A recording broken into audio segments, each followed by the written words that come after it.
Students, welcome to CBSE zone 99। Students, आज मैं आप लोगों को चैप्टर 1 जो है बताने जा रहा हूं। चैप्टर का नाम है पावर शेयरिंग। पावर शेयरिंग हमारा चैप्टर का नाम है पावर शेयरिंग। क्या नाम है students? Power sharing. First chapter है ये आपका सिविक्स का, है ना, पॉलिटिकल साइंस या सिविक्स का जो है सो फर्स्ट चैप्टर है। सिविक्स का फर्स्ट चैप्टर है पावर शेयरिंग। पावर शेयरिंग का मतलब होता है सत्ता की साझेदारी। सत्ता का साझेदारी क्यों जरूरी है, कैसे सत्ता की साझेदारी होती है, ये सारी चीजें हम लोग इस चैप्टर में पढ़ेंगे, है ना। तो चलिए देखते हैं। पहला चैप्टर हम लोग पढ़ने जा रहे हैं पावर शेयरिंग, है ना। ये सिविक्स का फर्स्ट चैप्टर है। चलिए बढ़ते हैं चैप्टर की ओर। क्या क्या पढ़ना है इसमें हम लोग को देखिए। इस चैप्टर में हम लोग दो देश की कहानी पढ़ेंगे, दो देश के बारे में पढ़ेंगे। एक है बेल्जियम और दूसरा है श्रीलंका। एक है बेल्जियम और दूसरा है श्रीलंका। अब देखिए इसमें हम लोग क्या देखेंगे। बेल्जियम एक देश है, छोटा सा देश है, जो हमारे हरियाणा राज्य से भी छोटा है, मतलब लगभग आधा है। और जनसंख्या भी इसका जो है सो हमारे देश का एक राज्य है हरियाणा राज्य, उसका लगभग आधा है। मतलब यहाँ का जनसंख्या 1 करोड़ के आसपास थोड़ा बहुत ज्यादा है, जबकि हमारे हरियाणा राज्य की जनसंख्या 2 करोड़ से ज्यादा है ना। ये छोटा सा देश है, कहाँ पे है? बेल्जियम में। लेकिन यहाँ पे क्या है, लोगों में म्यूचुअल अंडरस्टैंडिंग होती है और लोग अपने जो है सो सत्ता की साझेदारी करते हैं, यहाँ पे पावर को शेयर करते हैं। लेकिन वही अगर दूसरा हम लोग देखते हैं श्रीलंका के केस में, तो श्रीलंका में जो है सो इस प्रकार का नहीं होता है। यहाँ मेजोरिटी लोगों का मानना होता है कि हम ही शासन करेंगे, हम ही सब कुछ करेंगे, है ना। तो चलिए हम लोग विस्तार से देखेंगे लाइन बाय लाइन चैप्टर को। पूरा एक एक चीज मैं आप लोगों को बताऊंगा, ध्यान से देखिएगा, वीडियो को पॉज नहीं कीजिएगा। चलिए देखिए क्या कहता है। तो सबसे पहले हम लोग देखते हैं बेल्जियम और श्रीलंका के बारे में हम लोग को पढ़ना है। बेल्जियम और श्रीलंका के बारे में पढ़ना है। बेल्जियम एक छोटा सा देश है, कहां पे है? यूरोप में। बेल्जियम एक छोटा सा देश कहां पे है? यूरोप में है, जो एरिया में हरियाणा राज्य से छोटा है। Belgium is a small country in Europe, smaller in area than the state of Haryana. Haryana राज्य से भी छोटा है। और अगर इसका बॉर्डर का बात करें तो ये नीदरलैंड, जर्मनी, लक्समबर्ग, फ्रांस, ये 4 देश से घिरा हुआ है ना। 4 देश कौन कौन सा है? नीदरलैंड, लक्समबर्ग, जर्मनी और फ्रांस। जैसे भारत घिरा हुआ है ना, चाइना से, पाकिस्तान से, नेपाल से, भूटान से, बांग्लादेश से और उधर आपका श्रीलंका से, है ना। तो उसी प्रकार से जो है सो आपका ये बेल्जियम है, जो एक छोटा सा देश है यूरोप में। ये लक्समबर्ग, जर्मनी, फ्रांस और नीदरलैंड। लक्समबर्ग, जर्मनी, फ्रांस और नीदरलैंड, ये चार देश से जो है सो घिरा हुआ है। ये 4 देश जो है इसका पड़ोसी देश है। किसका? बेल्जियम का। तो आपको अगर प्रश्न पूछा जाएगा name the neighbouring countries of Belgium, तो आपको नहीं भूलना है Netherland, France, Germany and Luxembourg are the neighbouring countries of Belgium. ठीक है, चलिए आगे देखते हैं। ये देख लिए फ्रांस, नीदरलैंड, जर्मनी और लक्समबर्ग जो है सो ये इसके से घिरा हुआ है ये देश। कौन? Belgium. It has a population of a little over 1 crore, about half population of Haryana. 1 crore से थोड़ा बहुत ज्यादा इसकी जनसंख्या है, जो हमारे हरियाणा राज्य की जनसंख्या का लगभग आधा है ना। और हरियाणा राज्य से ये छोटा भी है, यूरोप महादेश में है। कहां पे है? बेल्जियम एक छोटा सा देश यूरोप महादेश में है, जो हमारे हरियाणा राज्य से भी छोटा है। और इसकी जनसंख्या भी जो है सो हरियाणा राज्य के लगभग आधा है। इसका जनसंख्या 1 करोड़ से थोड़ा बहुत ज्यादा है बेल्जियम का, है ना। और यहाँ पे बहुत सारे ethnic composition of this small country is very complex. यहाँ का जो एथनिक ग्रुप्स के लोग हैं, यहाँ 3 ग्रुप्स के आदमी हैं। एक जर्मन बोलने वाले लोग हैं, फ्रेंच बोलने वाले लोग हैं, है ना। जर्मन, फ्रेंच और आपका डच बोलने वाले लोग हैं। लेकिन जर्मन बोलने वाले लोग बहुत कम है, उसकी जनसंख्या मात्र 1% है। हम लोग विस्तार से सब कुछ इसमें देखेंगे स्टूडेंट्स, है ना। तो देखिए यहाँ पे बहुत सारे जो है सो एथनिक कंपोजिशन के लोग रहते हैं छोटा सा देश में। है ना। अब देखिए, लेकिन फिर भी लोगों में कितना अच्छा अंडरस्टैंडिंग है कि जो है सो सब अपने आप में जो है सो पावर को जो है सो शेयर करते हैं। किस प्रकार से करते हैं सब एक एक करके देखेंगे। यहाँ अभी आपने पहले देख लिया कि फ्रांस, नीदरलैंड, जर्मनी और लक्समबर्ग से घिरा हुआ है कौन? बेल्जियम। फिर से आपको मैं बता रहा हूं, Belgium is a small country which is situated in Europe continent whose population is little bit more than 1 crore, that is the half of the total population of our state Haryana, right? And it is the smaller country than our state Haryana also, right? It has three kinds of language speaking people. यहाँ पे 3 प्रकार के भाषा बोलने वाले लोग हैं, Dutch, French और जर्मन, है ना। अब यहाँ देखिए और आगे बताते हैं, of the countries total population 59% lives in Flemish region and speak Dutch.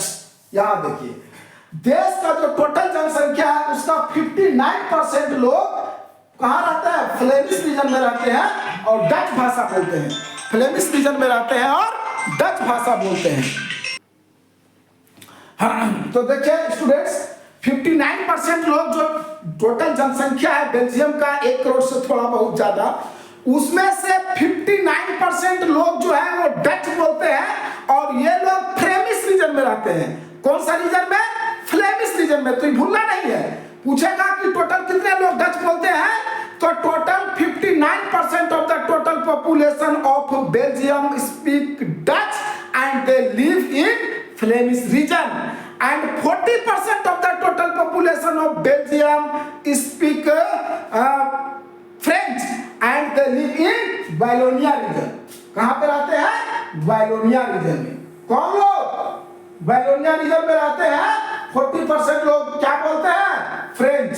French बोलने वाले लोग जो हैं वो वालोनिया रीजन में रहते हैं और फ्रेंच बोलने वालों की संख्या 40% है। पूरा देश की हम बात कर रहे हैं। बेल्जियम का कैपिटल सिटी ब्रुसेल्स में देखेंगे तो वहां कंडीशन डिफरेंट है। वहां 80% लोग जो है सो आपका बोलते हैं, 80% लोग फ्रेंच बोलते हैं और 20% ही डच बोलते हैं। वो ब्रुसेल्स उसका कैपिटल सिटी का बात करेंगे, है ना। लेकिन अभी हम लोग पूरा देश का देख रहे हैं। पूरा देश में जो बेल्जियम देश है उसमें 59% जो है वो बोलते हैं डच और वो रहते हैं फ्लेमिश रीजन में। डच बोलने वाले लोग कौन से रीजन में रहते हैं? फ्लेमिश रीजन में। Total 59% of the total population of Belgium speak Dutch and they live in Flemish region. 40% of the total population of Belgium speak French and they live in Wallonia region and remaining 1% speak German. बाकी 1% जो बच जाते हैं वो German बोलते हैं, है ना। Remaining 1% of the Belgians speak German, ठीक है। 1% जो बेल्जियम के बच जाते हैं वो जर्मन बोलते हैं। लेकिन वही अभी हम आपको बताएं, ब्रुसेल्स जो उसका कैपिटल सिटी है, बेल्जियम की राजधानी कहाँ है? ब्रुसेल्स। जैसे हम लोग का इंडिया का राजधानी है न्यू दिल्ली, वैसे ही जो है सो बेल्जियम का राजधानी है ब्रुसेल्स। और यहाँ पे ब्रुसेल्स में जो कैपिटल सिटी है किसका? बेल्जियम का, वहां 80% लोग बोलते हैं फ्रेंच। जबकि देश स्तर पे हम लोग मेजोरिटी किसका था? मेजोरिटी डच बोलने वाले लोगों का था। अगर पूरा देश में देखा जाए तो मेजोरिटी जो है वो डच बोलने वाले लोगों का है जो फ्लेमिश रीजन में रहते हैं। लेकिन अगर ब्रुसेल्स कैपिटल सिटी में देखा जाए तो यहाँ पे मेजोरिटी जो है वो फ्रेंच बोलने वाले लोगों की है। फ्रेंच बोलने वाले लोग 80% है और 20% जो है सो डच बोलने वाले लोग हैं। इसमें आपका जर्मन बोलने वाले लोग कैपिटल सिटी में नहीं है, ठीक है। 80% people speak French while 20% speak Dutch. Dutch speaking people जो है सो 20% है। कहां पे? आपका ब्रुसेल्स में, कैपिटल सिटी में, ठीक है। चलिए आगे हम लोग देखते हैं।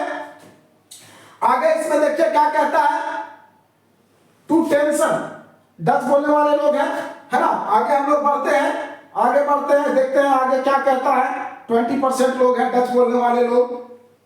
यहां तक आप लोग को कोई दिक्कत स्टूडेंट्स? अगर कोई दिक्कत होगा तो आप लोग हमें कमेंट बॉक्स में जरूर बताइएगा। I have a simple equation in mind, sharing power, divided power, weakening power, country, why do we start by talking this.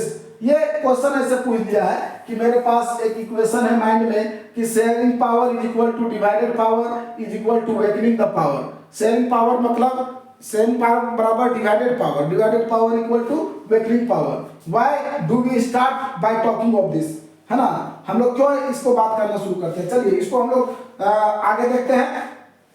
अभी तक यहाँ आप देख लिए, एक बार फिर से हम आपको मेमोराइज करा देते हैं। बेल्जियम एक छोटा सा देश है जो यूरोप महादेश में है, जिसकी जनसंख्या 1 करोड़ से थोड़ा बहुत ज्यादा है, जो हमारे हरियाणा राज्य के जनसंख्या से भी आधा है ना, और उसकी जो है सो क्षेत्रफल भी जो है सो हरियाणा राज्य से छोटा है। ये 4 देशों से घिरा हुआ है, लक्समबर्ग, जर्मनी, फ्रांस और नीदरलैंड। लक्समबर्ग, जर्मनी, फ्रांस और नीदरलैंड।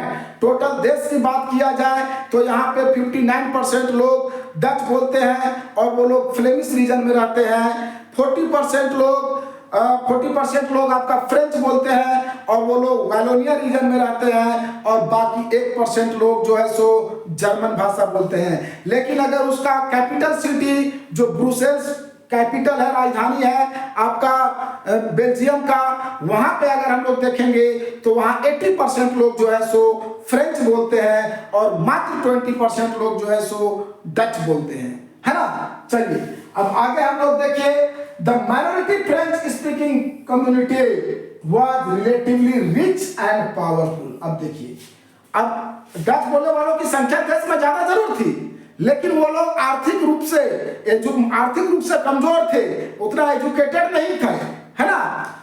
फ्रेंच बोलने वाले लोग 40% ही थे, लेकिन वो लोग धनी थे, वो लोग एजुकेटेड थे। कौन लोग? फ्रेंच बोलने वाले लोग, जिसकी संख्या कम थी, 40% था, है ना। वो लोग क्या कहता है कि जो है सो वो लोग रिच थे, पावरफुल थे, धनी थे, है ना।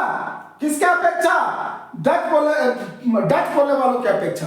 French speaking people were richer than the Dutch speaking people, though the Dutch speaking people were in the majority in the country. The 59% of the total population covered by the Dutch speaking people, but they were not as rich as French speaking people were. French speaking people were richer than the Dutch speaking people. French बोलने वाले लोग जो थे वो Dutch बोलने वाले लोगों से धनी थे, पावरफुल थे, है ना। चलिए आगे देखते हैं। This was resented by the Dutch-speaking community who got the benefit of economic development and education much later. This led, अब देखिए क्या कहता है, अब ये लोग तो पहले धनी थे, अब डच स्पीकिंग के लोग जो थे उनको जो इकोनॉमिक डेवलपमेंट का बेनिफिट मिला या शिक्षा का जो बेनिफिट मिला वो बहुत बाद में मिला, है ना। फ्रेंच वाले लोगों को पहले मिल चुका था, वो लोग धनी थे, पावरफुल थे।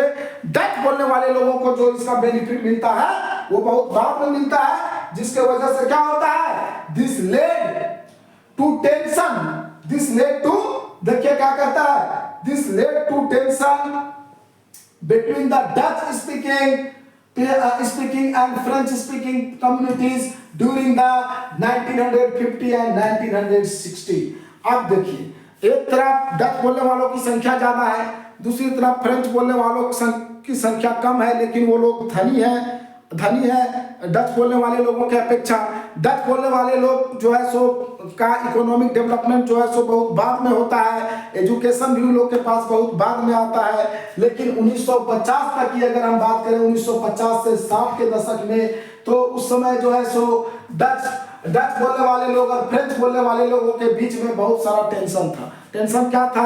डच बोलने वाले लोगों की संख्या ज्यादा थी, फ्रेंच बोलने वाले लोगों की संख्या कम थी, तो जिसके वजह से 1950 से 60 के दशक में दोनों के बीच में बहुत टेंशन था। There was a great tension between the Dutch speaking people and French speaking people during 1950s and 1960s। 1950 से 60 के दशक में दोनों के बीच में बहुत टेंशन था। लेकिन आगे देखिए क्या कहता है, the tension between the two communities was more acute in Brussels.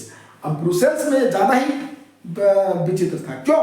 क्योंकि ब्रुसेल्स में एक तो फ्रेंच बोलने वाले लोग धनी तो थे ही, पावरफुल तो थे ही, भले ही आपका उसका देश स्तर पर उसकी जनसंख्या कम थी, लेकिन अगर ब्रुसेल्स शहर की बात किया जाए तो यहाँ पे तो ज्यादा ही विचित्र था, क्योंकि 80% लोग जो है सो फ्रेंच बोलते थे, 20% ही डच बोलते थे और धनी भी थे वो लोग। मतलब यहाँ तो ये जो है सो बहुत ही ज्यादा टेंशन वाला मुद्दा था, है ना। कब का बात किया जा रहा है, 1950 से 60 के दशक में, है ना, क्योंकि उसके बाद यहाँ पे जो है सो पावर शेयरिंग होता है तो फिर दिक्कत नहीं होता है। दोनों को जो है सो बड़ा, दोनों में ये कंपेरिजन किया जाता है, दोनों में ये समझौता होता है कि नहीं, डच बोलने वाले लोगों को सिर्फ 50% सीट रहेगा देश स्तर पे भी और आपका ब्रुसेल्स में भी रहेगा। तो ब्रुसेल्स में जो है सो फ्रेंच बोलने वाले लोग कंप्रोमाइज कर लेते हैं कि चलिए डच को भी 50% दे देते हैं, और उसी प्रकार से जो है सो आपका पूरा देश में बेल्जियम में डच बोलने वाले लोग कंप्रोमाइज करते हैं कि नहीं, दोनों का जो है सो 50-50% रहेगा, ठीक है। तो इस प्रकार से दोनों में समझौता होता है, लेकिन आपका श्रीलंका में इस प्रकार का नहीं हो पाता है, ठीक है। चलिए देखिए आगे, तो क्या कहता है 1950 से 60 के दशक में देख लिए ये टेंशन जो है तो दोनों कम्युनिटीज के बीच सबसे ज्यादा कहां पे था, ब्रुसेल्स में था, ज्यादा था। Brussels presented a special problem, the Dutch speaking people constituted a majority in the country but minority in capital. अभी हम आपको बता चुके हैं डच स्पीकिंग पीपल जो है सो कंट्री में तो मेजॉरिटी में थे, लेकिन ब्रुसेल्स में जो है सो माइनॉरिटी में थे, है ना। ये बहुत बड़ी टेंशन थी वहां पे। चलिए आगे हम लोग बढ़ते हैं और देखते हैं। अब इसी प्रकार से हम लोग देखेंगे जो है सो किसके बारे में, अब हम लोग देख लीजिए आपका जो है सो ये देखिए स्टूडेंट्स, अब एक और कंट्री बताए थे हम आपको, श्रीलंका। श्रीलंका जो हमारा कहाँ पे है, श्रीलंका भारत के साउथ में है, समुद्र के बाद जो है सो श्रीलंका एक आइलैंड वाला कंट्री है। क्यों? चूंकि ये चारों तरफ जो है सो पानी से घिरा होता है, और जैसा आप जानते हैं कोई भी लैंड या कोई भी देश जो चारों ओर पानी से घिरा होता है उसको हम लोग आइलैंड बोलते हैं, आइलैंड वाला कंट्री बोलते हैं, है ना। और जो देश तीन तरफ से पानी से घिरा होता है, एक तरफ जो है सो लैंड से घिरा होता है, उसको हम लोग पेनिनसुलर कंट्री कहते हैं। जैसे हमारा देश भारत जो है वो एक पेनिनसुलर कंट्री है ना। क्यों? क्योंकि तीन तरफ से पानी से घिरा हुआ है, ठीक है। चलिए तो देखिए क्या कहता है, let us compare this to this situation in another country. Sri Lanka is an island nation, ये एक आइलैंड नेशन है, just a few kilometres off the southern coast of Tamil Nadu. Southern coast of Tamil Nadu, south के जो समुद्री तट है तमिलनाडु के, उसके कुछ ही किलोमीटर आगे जाइएगा तो उधर आपका श्रीलंका पड़ता है ना। यहां पे कहता है it has about 2 crore people, about the same as in Haryana. अभी हमने आपको बताया था बेल्जियम के बारे में कि बेल्जियम की जनसंख्या हरियाणा की जनसंख्या का आधा है, लेकिन श्रीलंका एक देश है वहां पे भी जनसंख्या कम ही है, लेकिन हरियाणा राज्य में जितना है उतना लगभग है। इसकी जनसंख्या लगभग 2 करोड़ है, जो हरियाणा की जनसंख्या के बराबर है। किसका? देखिए श्रीलंका का। श्रीलंका कहां पे है? आपका साउथ में, हम लोग का जो साउथ में आपका तमिलनाडु है ना, तमिलनाडु राज्य साउथ में, तो उसी से जो है सो थोड़ा सा आगे बढ़िएगा, समुद्र के पार कीजिएगा तो उस तरफ जो है सो श्रीलंका है, few kilometres away from the southern coast of Tamil Nadu, है ना, which is an island country whose population is just compared to the आपका हरियाणा के कंपेयर में उसका जनसंख्या है, जितना हरियाणा में है जनसंख्या उतना ही जनसंख्या लगभग कहां पे है? आपका श्रीलंका में है ना। श्रीलंका में भी हरियाणा के जैसा ही जनसंख्या है, और ये नेशन कहां पे? साउथ एशिया रीजन में पड़ता है। कहां पे है? साउथ एशिया वाला रीजन में है। श्रीलंका जो है सो एशिया महादेश में है, एशिया महादेश का ही एक देश है, साउथ में, दक्षिण में, right. Sri Lanka is situated in the south Asia, it is an south Asian country, right, which is also known as the island country है, आइलैंड नेशन। क्यों? Because it is covered with water from all the sides, right. चलिए देखिए, तो इसकी जनसंख्या कितना बताएं? 2 करोड़। कितना है? 2 करोड़ के लगभग है ना। देखिए क्या कहता है, like other Nations in the south 2 crore, it has about 2 crore population. इसका जनसंख्या लगभग 2 करोड़ है। किसका? श्रीलंका का। याद रखिएगा, श्रीलंका की जनसंख्या हरियाणा के लगभग बराबर 2 करोड़, लेकिन बेल्जियम का जनसंख्या 1 करोड़ थोड़ा बहुत ज्यादा, हरियाणा के लगभग आधा, ठीक है। अब आगे कहता है the major social groups are, है ना। यहाँ भी Sri Lanka has a diverse population, यहाँ भी बहुत विभिन्न प्रकार के जनसंख्या है। जैसे वहां देखिए 3 कैटेगरी का था, तो यहाँ भी उसी प्रकार से कई कैटेगरी में है। पहला देखिए यहाँ पे जो ग्रुप्स है वो है एक सिन्हाला स्पीकर्स जिसकी जनसंख्या 74% है, और तमिल स्पीकर्स जिसका जनसंख्या 18% है। और अब तमिल है ना, देखिए 74% आपका सिन्हाला बोलने वाले लोग हैं, 18% आपका तमिल बोलने वाले लोग हैं। अब सिन्हाला बोलने वाले लोग कौन है, तमिल बोलने वाले लोग कौन है, ये भी मैं आपको बता देता हूं, है ना। और उसके बाद फिर इसमें हम बताएंगे कि तमिल बोलने वाले लोगों को फिर 2 ग्रुप्स में रखा गया है। एक Tamil natives of the country जिसको श्रीलंकन कहा जाता है, और एक जो है सो हाँ फिर से देखिए आप लोग यहाँ 74% पहले आप समझ लीजिए, 74% जनसंख्या जो है आपका श्रीलंका में वो सिन्हाला बोलते हैं, और 80% लोग जो है तमिल बोलते हैं। अब तमिल बोलने वाले लोग भी 2 कैटेगरी के हैं, एक जो श्रीलंका के निवासी है, जो वहीं के जन्मौती है ना, जिसको श्रीलंकन तमिल्स कहा जाता है, और दूसरा जो श्रीलंका में जाकर के बसे हैं, भारत के थे, वो भारत से उनका पूर्वज जाकर के श्रीलंका में कुछ काम करने के लिए गए और वहीं पे बस गए, तो वो हो गए इंडिया के।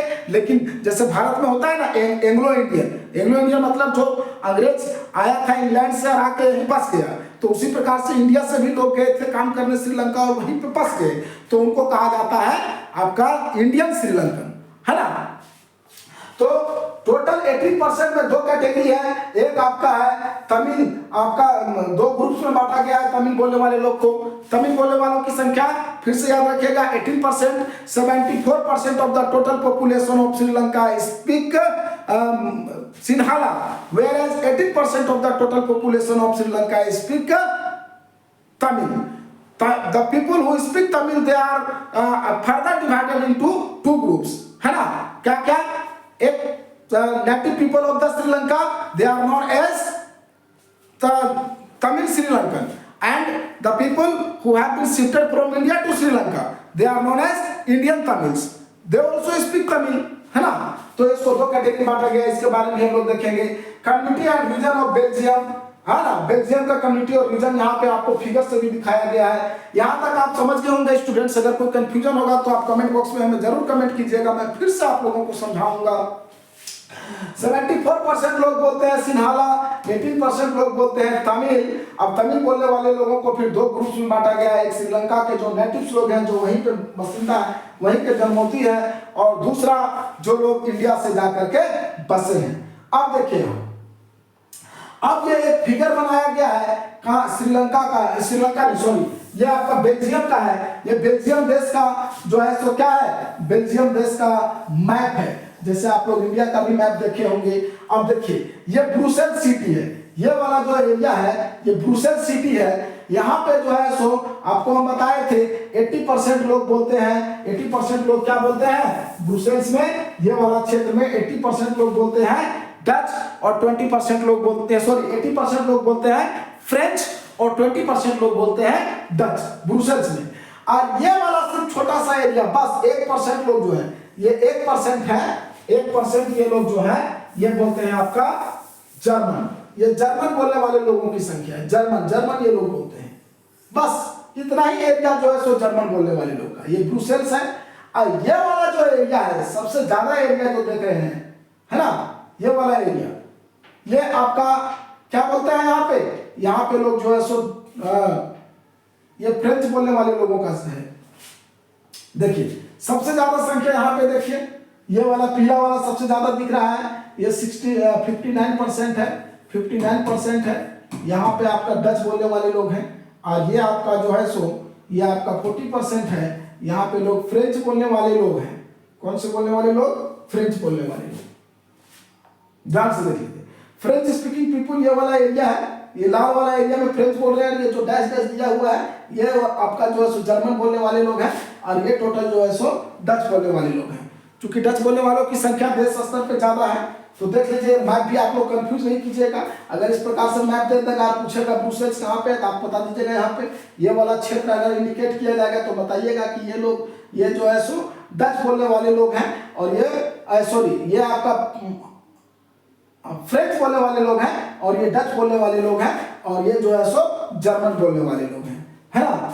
देखिए एथनिक और social division based on shared culture. People belonging to same ethnic group believe in their common descent because of the similarities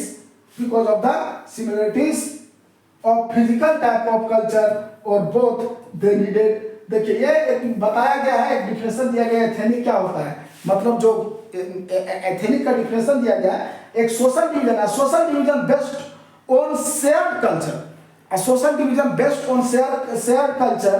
People belonging to the same ethnic group believe in their common descent because of the similarity of physical type of culture and both. अब जो एक group के आदमी होंगे, एक समूह के आदमी होंगे, जैसे फ्रेंच वाले लोग, बोलने वाले लोग सब फ्रेंच बोलते थे, सबका एक जैसा वेशभूषा लगभग रहता है। जैसे आप बंगाली के देखिएगा, बंगाली लोग का अलग वेशभूषा है, मराठी लोग का अलग वेशभूषा है ना। तो एक ग्रुप के लोगों का अपना एक वेशभूषा होता है, वही यहाँ पे कह रहा है ना। They need not always have the same religion or nationality. हाँ, ये जरूरी नहीं है कि उसका जो है सो धर्म एक ही हो। अब ऐसा नहीं है कि महाराष्ट्र में खाली हिंदू रहता है, चाहे मुस्लिम रहता है, हर धर्म के लोग रहते हैं, है ना। अब सेम नेशन का ये भी कुछ जैसे तमिल बोलने वाले लोग हैं, तो तमिल बोलने वाले लोग सिर्फ तमिलनाडु के ही नहीं थे, आपका श्रीलंका के भी थे और तमिलनाडु के से भी जाकर के बसे थे, है ना। तो चलिए आगे बढ़ते हैं हम लोग। ये आप देख लीजिए, look at the map of Belgium and Sri Lanka, in which region do you find concentration of different communities. ये देखिए, ये रीजन दिया गया है ना। अब श्रीलंका और बेल्जियम में आप देखिएगा कि कहाँ पे डिफरेंट कम्युनिटीज हैं, तो दोनों जगह डिफरेंट कम्युनिटीज हैं। अब देखिए आगे हम लोग देखते हैं, अभी हमने आपको बताया था श्रीलंका में कितने परसेंट लोग डच बोलते हैं, सॉरी श्रीलंका में नहीं, आपका ये आपका बेल्जियम में, है ना। तो आगे अब हम बताएंगे आप लोगों को। हाँ, तो देखिए अभी हम आपको बताए थे 74% जो टोटल जनसंख्या है श्रीलंका का वो बोलते हैं सिंहाला, और 18% जो जनसंख्या था वो बोलते थे तमिल। अब तमिल बोलने वाले लोगों को दो कैटेगरी में रखा गया था, एक था आपका श्रीलंकन तमिल और दूसरा था इंडियन तमिल, है ना। तो चलिए अब आगे बढ़ते हैं हम लोग। तमिल 13%, 13% जो थे, है ना, 13% जो तमिल थे वो थे आपका कौन, आपका श्रीलंकन तमिल, और जो बाकी बच गए थे, है ना, बाकी कितना बच गया, 18% में 13% आपका श्रीलंकन तमिल था और 5% जो थे वो इंडियन तमिल थे। तो इंडियन तमिल कौन थे, जिनके फोरफादर्स मतलब पूर्वज आए थे इंडिया से प्लांटेशन वर्कर्स में, किस समय, कॉलोनियल पीरियड में। कॉलोनियल पीरियड मतलब जिस समय अंग्रेज लोग का शासन था, है ना, वो औपनिवेशिक शासन था। तो औपनिवेशिक शासन के दरमियान में जो भारत के फोरफादर्स लोग गए थे कहाँ पे, तमिल ये श्रीलंका में काम करने के लिए, और वहीं पे बस गए थे, तो उसी को कहा जाता था इंडियन तमिल्स, है ना। जैसे भारत में एंग्लो इंडियन किसको कहा जाता है, इंग्लैंड के लोग जब आकर के इंडिया में बस गए उनको कहा जाता है एंग्लो इंडियन। उसी प्रकार से इंडिया के जो लोग श्रीलंका में जाकर के बस गए उनको कहा जाता है इंडियन तमिल्स। क्या कहा जाता है, इंडियन तमिल्स। तो क्या कहता है, देखिए इंडियन तमिल्स भी आप लोग याद रखिएगा, पूछेगा कि श्रीलंकन तमिल्स किसको कहते हैं, इंडियन तमिल्स किसको कहते हैं, इसको आप डिफाइन भी कर सकते हैं। The people who have born in Sri Lanka and speak Tamil, those people who speak Tamil and have been born in Sri Lanka, they are known as Sri Lankan Tamils. But the people whose forefathers went to the Sri Lanka during the colonial period for working in the plantation and they shifted there, they are known as Indian Tamils, right? आगे देखिए, as you can see from the map, आप map से जैसा देख सकते हैं, Sri Lankan Tamils are concentrated in the north and east of the country. Sri Lankan Tamils लोग कहाँ पे है, नॉर्थ और ईस्ट में। श्रीलंकन तमिल जो है वो नॉर्थ और ईस्ट में है देश में, जैसे श्रीलंका जो देश है उसका नॉर्थ और ईस्ट में आपको श्रीलंकन तमिल्स मिलेंगे, और ज्यादातर सिंहाला बोलने वाले लोग बुद्धिस्ट होते हैं। सबसे ज्यादा जनसंख्या श्रीलंका में किसका है, सिंहाला बोलने लोगों की। कितना था, 74%। 74% जो है सो सिंहाला बोलते थे, है ना। और सिंहाला बोलने वाले लोग ज्यादातर जो है सो बौद्धिस्ट है, मतलब बौद्ध धर्म को पालन करने वाले हैं। श्रीलंका में सबसे ज्यादा जनसंख्या बौद्ध धर्म का ही है ना। और वो लोग क्या बोलते हैं, सिंहाला बोलने वाले लोग ज्यादातर कौन धर्म के हैं, बौद्ध धर्म के हैं। 74% लोग सिंहाला बोलते हैं, 18% लोग तमिल बोलते हैं। अब तमिल बोलने वाले लोगों को दो कैटेगरी में बांटा गया है, एक है आपका श्रीलंकन तमिल्स और दूसरा है इंडियन तमिल्स। 13% लोग जो है सो श्रीलंकन तमिल्स हैं और 5% लोग जो है सो इंडियन तमिल्स हैं, जो भारत से जाकर के वहां बस गए हैं और तमिल भाषा बोलते हैं। चलिए अब देख लिया, most of the Sinhala speaking people are Buddhist, है ना, while most of the Tamils are Hindus और Muslims। सिन्हाला बोलने वाले लोग ज्यादातर बौद्ध धर्म के हैं, बौद्धिस्ट है, लेकिन तमिल बोलने वाले लोग हिंदू और मुस्लिम हैं। Most of the Tamil speaking peoples are Hindus and Muslims, whereas most of the Sinhala speaking people are Buddhist, right? There are about 7% Christians who are both Tamil and Sinhala। अब देखिए 7% जनसंख्या जो है सो लगभग जो आपका श्रीलंका में है वो क्रिश्चियन है। अब क्रिश्चियन लोग जो है सो तमिल भी बोलते हैं और सिन्हाला भी बोलते हैं, ठीक है। About 7% of the total population of Sri Lanka speak Sinhala and Tamil both, and they are Christian. They belong to the Christian religion, है ना। क्रिश्चियन धर्म के लोग 7% हैं जो सिन्हाला और तमिल दोनों बोलते हैं। यहाँ तक कोई दिक्कत स्टूडेंट्स, फिर से मैं आपको एक बार रिमाइंड करा देता हूँ। 7% जो जनसंख्या है वो क्रिश्चियंस है और वो जो है सो तमिल और सिन्हाला दोनों बोलते हैं। सिन्हाला बोलने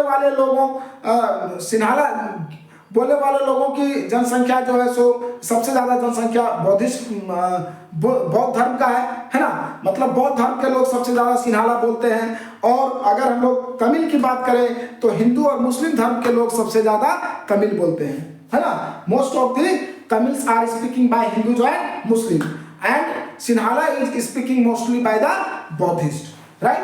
And 7% of the total population of Sri Lanka are Christians. They speak Tamil and Sinhala both, दोनों बोलते हैं, ठीक है। चलिए आगे देखें। Just imagine what would happen in situation like this in Belgium.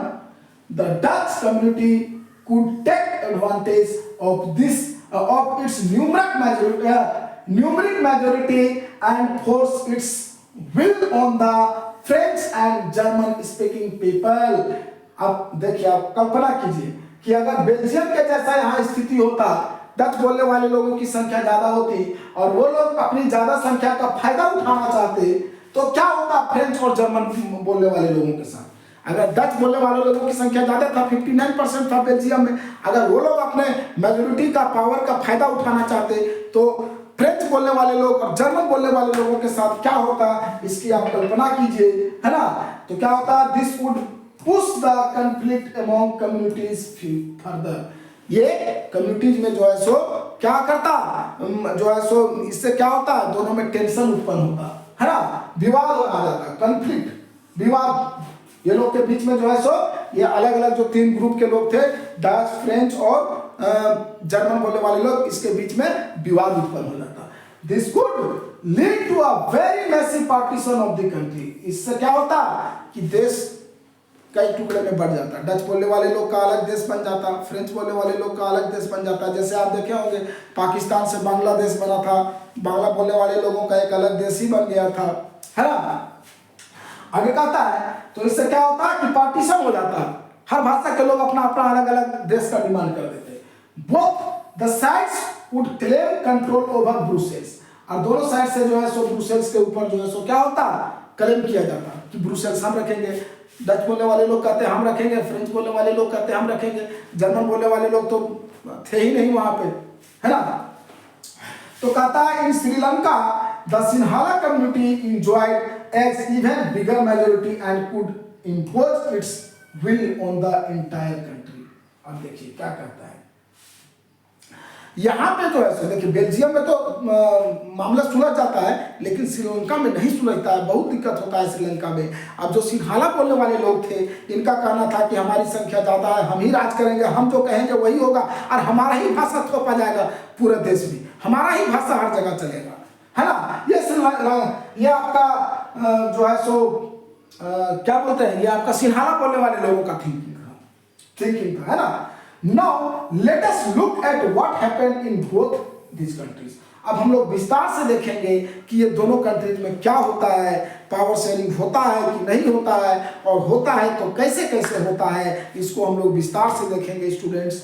तो यहाँ तक अगर आप लोग को कोई दिक्कत होगा तो आप कमेंट बॉक्स में जरूर कमेंट कीजिएगा, हम आपको उस पर फिर से वीडियो बनाने का प्रयास करेंगे। चलिए अब बढ़ते हैं हम लोग आगे।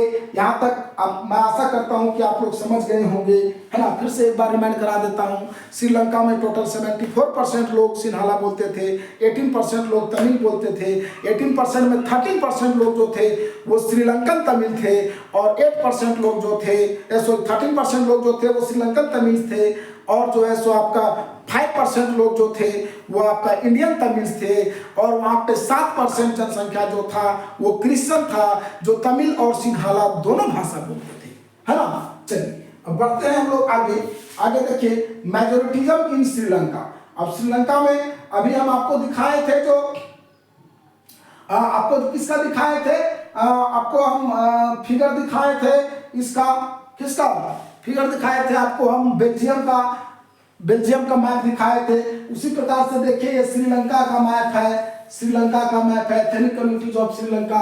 सिन्हाला बोलने वाले लोग हैं, सिन्हाला लोग देखिए, सिन्हाला बोलने वाले लोगों की संख्या सबसे ज्यादा है। मैंने आपको बताया था कि इस देश में सिन्हाला बोलने वाले लोगों की संख्या सबसे ज्यादा है। देखिए ये वाला जो पीला वाला क्षेत्र आपको दिख रहा है, पीला वाला क्षेत्र में सब सिन्हाला बोलते हैं, है ना। और ये जो क्षेत्र है ये इंडियन तमिल्स का है ना। ये देखिए ये वाला जो क्षेत्र है, ये सब जो क्षेत्र है, ये देखिए यहाँ पे इस कलर का जो भी क्षेत्र है ब्राउन कलर का, यहाँ पे आपका इंडियन तमिल्स है। ब्राउन कलर वाले क्षेत्र में इंडियन तमिल्स है। फिर आपका रेड येलो कलर में जो है वो सिन्हाला बोलने वाले लोग हैं, और ये जो है सो श्रीलंकन तमिल्स हैं। उसके बाद आपका कुछ मुस्लिम्स लोग भी हैं, आपको बताए थे। देखिए ये जो डॉट डॉट किया हुआ है ये सब मुस्लिम वाला एरिया है, ये सब जो है सो मुस्लिम धर्म के लोग हैं ये सब में, है ना। तो चलिए देखिए ये आपको हम फिगर दिखा रहे हैं, सिन्हाला बोलने वाले लोग इसमें हैं, ये आप देख लीजिए इसका, है ना। चूंकि इससे भी आपको जो है सो मैप वाला वर्क में आप लोग को हो सकता है काम आ जाए। मेजोरिटरिज्म क्या होता है? I believe that the majority community should be able to rule a country in whichever way it wants. अब मेजोरिटिज्म का मतलब होता है एक ऐसा बिलीव कि जो है सो जिसकी जनसंख्या ज्यादा है वही जो है सो शासन करेगा, चाहे वो जैसे चाहे वैसे शासन करेगा। इसी को हम लोग कहते हैं मेजोरिटिज्म, है ना। मेजोरिटेरियनिज्म मेजोरिटेरियनिज्म क्या हो गया? A belief that the majority community should be able to rule a country in whichever way it wants by regarding the wishes and needs of the minority. Minority के जो विशेष है, इच्छाएं हैं, उसको डिसरिगार्ड कर, उसको मतलब बहिष्कार करते हुए, उससे कोई मतलब नहीं माइनॉरिटी क्या चाहता है। माइनॉरिटी से कोई मतलब नहीं है, ये अपना शासन करेगा और अपनी सारी चीजें उसके ऊपर थोपेगा। तो इसी को हम लोग कहते हैं मेजोरिटेरियनिज्म, है ना, मेजोरिटेरियनिज्म। चलिए आगे हम लोग बढ़ते हैं और भी देखते हैं क्या है इसमें दिया हुआ है। तो एक एक करके हम लोग देखेंगे विस्तार से। आप लोग वीडियो को पॉज नहीं कीजिएगा स्टूडेंट्स, पूरा विस्तार से देखिएगा इस चैप्टर को, है ना। इस चैप्टर को हम टोटल जो है सो 2 पार्ट में कंप्लीट कर देंगे। ये पहला पार्ट है और अगला जो वीडियो बनाएंगे उसमें हम पूरा कर देंगे। इसमें हम लगभग कोशिश करेंगे आधा से कुछ ज्यादा करवाने का। तो देखिए क्या कहता है, majoritarianism in Sri Lanka. Majoritarianism in Sri Lanka. Sri Lanka emerged N independent country in 1948। 1948 में ये एक स्वतंत्र देश बना। कब? 1948 में। भारत जो है सो कब स्वतंत्र हुआ था? 1947 में। 15 अगस्त 1947 को भारत स्वतंत्र हुआ था, 1947 में। उसी प्रकार से ये श्रीलंका जो है सो 1948 में आजाद होता है। अब यहाँ के जो लीडर्स लोग थे, है ना, Sri Lanka emerged as an independent country in 1948. Before that, Sri Lanka was also ruled by British. As Britishers ruled over our country, Sri Lanka was also ruled by British. है ना, अंग्रेज लोग के द्वारा श्रीलंका में भी शासन किया गया था। हमारे यहाँ भी अंग्रेज लोग शासन किए, बहुत सारे देश में अंग्रेज लोग शासन किए, है ना। तो 1948 तक जो है सो ये आजाद नहीं था। 1948 में जो है सो ये एक स्वतंत्र राष्ट्र बनता है। यहाँ के जो लीडर्स थे, leaders of the Sinhala community sought to secure dominance over government by virtue of their majority. अब जो सिन्हाला बोलने वाले लोग जिसकी जनसंख्या सबसे ज्यादा थी 74% थी, वो लोग ये कह रहे हैं कि नहीं, हमारी जनसंख्या ज्यादा है, हम शासन करेंगे, हम जो चाहेंगे वो करेंगे, है ना। और इसका परिणाम क्या होता है? The democratically elected government adopted a series of majoritarian measures to establish Sinhala supremacy. अब जो वहां पे जो गवर्नमेंट जो इसका परिणाम क्या होता है कि वहां जो डेमोक्रेटिकली, है ना, इलेक्टेड गवर्नमेंट था, उसको मेजोरिटिज्म के सीरीज को एक्सेप्ट करना पड़ता है, और वो क्या करता है, एस्टैब्लिश करता है सिन्हाला सुपरमेसी को। सिन्हाला मतलब सिन्हाला बोलने वाले लोगों को ऊंचा दर्जा दे दिया जाता है, सबसे ऊपर रखता है। आजाद होने के बाद भी देखिए 1948 में देश आजाद हो गया, लेकिन सिन्हाला बोलने वाले लोगों का थिंकिंग देखिए कितना खराब है। जबकि बेल्जियम में उस तरह का नहीं हुआ था। बेल्जियम में हम आपको फिर बताएंगे, उसमें बहुत आसानी से ये लोग जो है सो आपस में विचार करते हैं, और 3 स्तर का जो है सो 3 लेयर्स में जो है सो पावर शेयरिंग को जो है सो 3 भाग में बांट देते हैं, है ना। क्या क्या होता है 3 लेयर में? एक होता है देश स्तर पे, एक होता है राज्य स्तर पे, और एक होता है लोकल कम्युनिटी, है ना। तो वो करते हैं वहां पे, उसके बारे में हम बताएंगे। तो देखिए क्या कहता है, 1948 में श्रीलंका जो है सो इंडिपेंडेंट कंट्री बना। Sri Lanka became an independent country in 1948, but there was a big problem. The people who were in majority, they wanted to rule, they wanted to be supremacy, they don't want to see any kinds of problems of the minority people, है ना। तो देखिए क्या होता है, यहाँ आप समझ गए 1948 में यह आजाद हुआ, याद रखिएगा। कौन? श्रीलंका। 1956 में एक एक्ट पास होता है, किस लिए? 1956 में an act was pass to recognise Sinhala as the only official language, thus disregarding Tamil, है ना। 1956 में एक एक्ट पास होता है जिसमें यह बताया गया कि सिन्हाला जो है सो ऑफिशियल लैंग्वेज होगा, है ना। सिन्हाला एक तो ही जो है सो ऑफिशियल लैंग्वेज का दर्जा दिया गया, सिन्हाला को ऑफिशियल लैंग्वेज के रूप में रिकॉग्नाइज किया गया। कब? 1956 में। देश कब आजाद हुआ था? 1940 में। 1948 में देश आजाद हुआ, वहां मेजोरिटी लोग शासन करने लगे, मेजोरिटी को सुपरमेसी पावर दिया गया, और 1956 में एक एक्ट भी पास कर दिया कि सिन्हाला जो है सो देश का ऑफिशियल लैंग्वेज होगा, है ना। According to the Act of 1956, it was declared that Sinhala will be the official language of Sri Lanka, right? 1956 में ऐसा क्या हुआ कि तमिल बोलने वाले लोगों के लिए बहुत ही डिस्क्रेडिंग की बात हुई, उसकी जो है सो अवहेलना किया गया। The government followed, the government, wait आगे देखिए, इसमें हम लोग एक एक करके देखते हैं।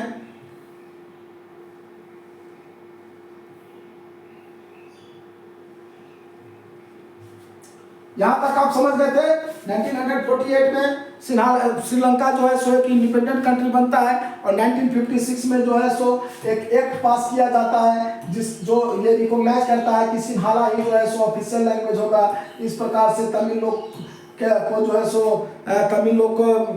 तमिल बोलने वाले लोगों की जो है सो बहुत ही उन लोग का मानहानि, मतलब उन लोग की बात नहीं सुना जाता है, उसको डिसरिगार्ड किया जाता है, उसको इज्जत नहीं किया जाता है।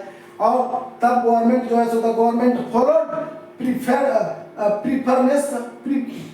Preferential policies that favoured Sinhala applicants for university positions and government jobs. A new constitution stipulated that the state shall protect and foster Buddhism. अब देखिए, जब सिन्हाला को ऑफिशियल लैंग्वेज घोषित कर दिया गया, सिन्हाला को सुपरमेसी पावर दे दिया गया। सुपरमेसी पावर तो आजाद होने के बाद 1948 के बाद तुरंत ही दे दिया गया था, और 1956 में जो है सो एक एक्ट पास हुआ जिसके तहत सिन्हाला को ऑफिशियल लैंग्वेज बना दिया गया, है ना। अब इससे क्या होता है कि अब उसको हर जगह पे प्रीफरेंस दिया जाने लगा। यूनिवर्सिटी में नौकरी कर रहा है तो सिन्हाला को प्रीफरेंस, कहीं भी ऑफिशियल जॉब है तो सिन्हाला को प्रीफरेंस, मतलब हर चीज में सिन्हाला को जो है सो प्रीफरेंस दिया जाने लगा। गवर्नमेंट जॉब में, यूनिवर्सिटीज में कहीं भी एप्लीकेंट्स बनना है तो सिन्हाला के फेवर में काम होता था, है ना। अब सिन्हाला के फेवर में काम होने लगा हर जगह, तो सिन्हाला बोलने वाले लोग कौन थे? बुद्धिस्ट लोग थे, बुद्धिस्ट लोग सबसे ज्यादा सिन्हाला बोलते थे। मतलब बुद्धिस्ट लोग को सुरक्षा दिया जाने लगा, उनके फेवर में सब काम किया जाने लगा। किनके फेवर में? बुद्धिस्ट लोग के फेवर में, है ना। अब क्या होता है, all these government measures coming one after the other gradually increase the feeling of alienation among the Sri Lankan Tamils. अब इससे क्या हुआ, श्रीलंकन तमिल्स के बीच में जो है सो मतभेद हुआ। उनको लगने लगा कि नहीं, हमारे साथ कुछ गलत हो रहा है। अब कोई भी व्यक्ति गलती आपका अपना जो है सो अपना अवहेलना, मतलब उसको अगर नहीं देखा जाएगा, उसके बारे में सोचा ही नहीं जाएगा, अन्याय अगर किसी के साथ होगा तो बर्दाश्त करेगा, वो तो आवाज उठाएगा ही, है ना। इन लोग को लगने लगा, कौन लोग को? श्रीलंकन तमिल्स को।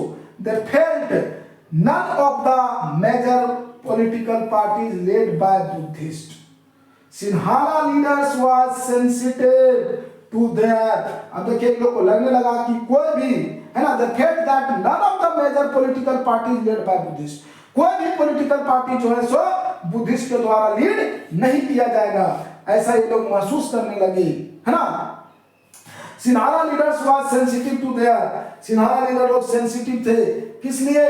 To their language and culture, अपनी भाषा और सभ्यता को लेकर के सिन्हाला बोलने वाले लोग बहुत ही सेंसिटिव थे। सिन्हाला बोलने वाले लोग अपनी भाषा और कल्चर को लेकर के बहुत ही सेंसिटिव थे। They felt that the constitution and government policies denied them equal political rights, discriminated against them in getting jobs and other opportunities, and ignored their interest. अब देखिए, ये जो तमिल बोलने वाले लोग थे, उनको ये लगने लगा था कि जो गवर्नमेंट है अभी कहाँ श्रीलंका में, वो हमारी रुचियों को नहीं देख रहा है, हमारे साथ अन्याय कर रहा है। हर जगह जॉब में हमारा कोई जगह नहीं देता है, सब जगह सिन्हाला को ही जो है सो जगह दे दिया जा रहा है। तो ये जो डिस्क्रिमिनेशन था, डिस्क्रिमिनेटेड अगेंस्ट देम, जो लोग के खिलाफ में, मतलब जो भेदभाव हो रहा था उनके साथ, किनके साथ भेदभाव हो रहा था? आपका तमिल श्रीलंकन के साथ, है ना। क्यों? चूंकि हर जगह पे जो है सो सिन्हाला लोगों को ही आगे बढ़ा दिया गया था। अब उनके इंटरेस्ट को इग्नोर किया जा रहा था। अब क्या होता है, एज ए रिजल्ट देखिए क्या होता है। अब देखिए, अब यहां से शुरू होता है विवाद। इसका रिजल्ट क्या होता है, यहां से अब विवाद शुरू हो जाता है। लेकिन आपका बेल्जियम में उस प्रकार का विवाद नहीं होता है जैसा श्रीलंका में होता है। इसका रिजल्ट क्या होता है, the relations between the Sinhala and Tamil communities strained over. अब ये दोनों के बीच में जो रिलेशन था वो बहुत ही खराब हो गया। दोनों के बीच में रिलेशन बहुत खराब हो जाता है। The Sri-Lankan Tamils launched parties and struggles for the recognition of Tamil as an official language, for regional autonomy and equality of opportunity in securing education and jobs. अब श्रीलंकन तमिल्स लोग क्या करने लगे, ये लोग अपना पार्टी बनाने लगा, अपना पार्टी को लॉन्च कर देता है, अपना पार्टी बनाता है, लॉन्च करता है और स्ट्रगल करता है, संघर्ष करता है। किस लिए? अपने भाषा को ऑफिशियल लैंग्वेज बनाने के लिए। चूंकि 1956 के एक्ट के अनुसार से सिर्फ और सिर्फ सिन्हाला को ऑफिशियल लैंग्वेज बनाया गया था, लेकिन अब जो है सो तमिल बोलने वाले लोग जो है सो अपना पार्टी बनाने लगे और संघर्ष करने लगे कि हमारा भी भाषा जो है सो ऑफिशियल लैंग्वेज होगा, है ना। इसके लिए संघर्ष करने लगे और फिर क्या होता है, और इसलिए अपने रीजनल ऑटोनॉमी के लिए, अपना क्षेत्र में जो है सो ऑटोनॉमी मतलब उसका अपना शासन होना चाहिए, इसलिए वो लोग संघर्ष करने लगे कि नहीं, मेरे क्षेत्र में हमारा स्वयं का शासन होगा, कोई सिन्हाला हमारे क्षेत्र में शासन नहीं करेगा और हमारा भाषा जो है वो ऑफिशियल लैंग्वेज होगा। हमें शिक्षा में, जॉब में हमें भी जो है सो मौका मिलना चाहिए, मतलब हमें भी पढ़ने का अवसर है, कहीं जॉब करना है तो तमिल बोलने वाले लोगों को भी जॉब मिलना चाहिए। इसके लिए संघर्ष करने लगे, है ना। वो लोग क्या करने लगे, संघर्ष करने लगे। लेकिन उनका जो डिमांड था, but their demand for more autonomy to provinces populated by the Tamils was repeatedly denied. लेकिन उनके डिमांड को फिर से डिनाई कर दिया जा रहा है, किसके द्वारा, सिन्हाला लोग के द्वारा। उनका जो डिमांड था उसको जो है सो डिनाई कर दिया जाता है, मतलब बहिष्कार कर दिया जाता है, उसको स्वीकार नहीं करते हैं। और 1980 तक, अभी हम आपको दिखाए थे 1956 में सिन्हाला जो है सो एक ऑफिशियल लैंग्वेज के रूप में बनता है ना। लेकिन बाद में जो है सो ये लोग भी आंदोलन करने लगते हैं। कौन लोग? आपका तमिल बोलने वाले लोग। अब 1980 के दशक में क्या होता है, बहुत सारे पॉलिटिकल ऑर्गेनाइजेशंस वर फॉर्म, बहुत सारा पॉलिटिकल ऑर्गेनाइजेशंस का बन जाता है ना। बहुत सारे पॉलिटिकल ऑर्गेनाइजेशंस का फॉर्मेशन होता है और ये लोग इंडिपेंडेंट तमिल मतलब तमिल स्टेट, तमिल राज्य का डिमांड कर दिया। जिससे हमने आपको बताया था पाकिस्तान से जब बांग्लादेश अलग हुआ था तो वो लोग बांग्लादेश का डिमांड कर दिया था, है ना। कौन लोग? तमिल बोलने वाले लोग तमिल एलएम का डिमांड कर दिया, तमिल स्टेट का डिमांड कर दिया। क्यों? चूंकि इसकी जो है सो रुचियों को नहीं देखा जाता था, जॉब वगैरह में इसको नहीं रखा जाता था, जो है सो सिन्हाला को प्रीफरेंस दिया जाता था। तो ये सब अन्याय ये लोग को बर्दाश्त नहीं हुआ और ये लोग एक अलग तमिल स्टेट्स का डिमांड कर दिए 1980 के दशक में। कब? 1980 के दशक में जो है सो बहुत सारे पॉलिटिकल पार्टीज का फॉर्मेशन हुआ और एक तमिल स्टेट्स का, अलग एक तमिल स्टेट्स का डिमांड कर दिए। कौन लोग? तमिल बोलने वाले लोग। कब का है? 1980 के दशक में। By 1980 many political parties were formed and they demanded for the special Tamil states, है ना। कहाँ पे? In Sri Lanka, in northern and eastern parts of Sri Lanka. Northern और ईस्टर्न जहाँ पे आपका कौन लोग रहते थे? तमिल बोलने वाले लोग रहते थे। क्योंकि सदर्न और वेस्टर्न में कौन लोग रहते थे? बेल्जिया, ये साउथ और वेस्ट में आपका थे सिन्हाला बोलने वाले लोग। तो ये भी आप रखिएगा, याद रखिएगा। Northern and eastern parts, northern और ईस्टर्न पार्ट्स में जो है सो आपका क्या बोलते थे? तमिल बोलते थे। और सदर्न और वेस्टर्न पार्ट में जो है सो सिन्हाला बोलते थे। The Sinhala speaking people were living in southern and western part, whereas the Tamil speaking people were living in northern and eastern part. Northern और ईस्टर्न पार्ट में, नॉर्दर्न और ईस्टर्न पार्ट में आपका तमिल बोलने वाले लोग रहते थे और ये लोग जो है सो एक अलग राज्य का डिमांड कर दिया, है ना। Tamil speaking people were living in northern and eastern part. चलिए, द डिस्ट्रस्ट, ये जो डिस्ट्रस्ट था मतलब जो विश्वास एक दूसरे पे नहीं था, दो कम्युनिटीज के बीच में, दो कम्युनिटीज के बीच में जो डिस्ट्रस्ट था ये बहुत ज्यादा फैल गया और इसके वजह से विवाद फैलने लगा। अब विवाद इतना फैल गया कि ये सिविल वार में बदल गया। इससे क्या होगा? Civil war. अब सिविल वार के बारे में आप लोग को बता देते हैं। सिविल वार का मतलब होता है जब एक ही देश में दो कम्युनिटीज या दो पॉलिटिकल ग्रुप या कोई भी दो ग्रुप के बीच में कोई विवाद होता है तो उसको हम लोग कहते हैं सिविल वार। ठीक है, हाँ। जैसे अभी मान लीजिए भारत में कांग्रेस और बीजेपी के बीच में कोई विवाद होता है तो उसको हम लोग सिविल वार कहेंगे। हिंदू मुस्लिम के बीच में कोई विवाद होता है तो वो भी सिविल वार कहलाएगा, है ना। तो एक ही देश के अंदर जब दो समूह के बीच में कोई लड़ाई छिड़ती है, कोई विवाद होता है तो उसे हम लोग सिविल वार कहते हैं, राइट। चलिए, तो अब क्या होता है कि सिविल वार छिड़ जाता है। सिविल वार किसके बीच? सिन्हाला बोलने वाले लोग और डच बोलने वाले लोग के बीच में, है ना। इसका परिणाम क्या होता है? Result thousands of people of both communities have been killed.